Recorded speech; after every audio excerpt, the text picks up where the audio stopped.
This video will briefly introduce the RENITY ARGUS real-time grasping utility solution. ARGUS solution can use vibration analysis to predict the trend of machine life and diagnose the root reason of machine abnormal. The IEPE accelerometer is a magnetic absorb sensor, and there are 3 points to be noticed. Firstly, it needs to install on the machine shell. Secondly, it needs to be slowly absorbed to the machine at an angle of 45 degrees. Also, should install on the right position and the flat position. And the last one is the most important point. It needs to close to the source of the vibration.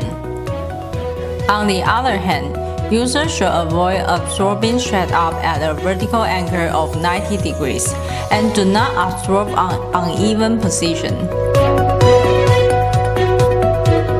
In addition, the wrong position of installation will affect the collection and accuracy of data.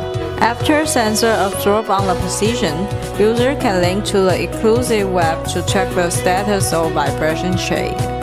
ARGUS can be used on various machines and fields, such as pump, motors, and compressors, and can use on steel factory, manufacturing plants, and energy center.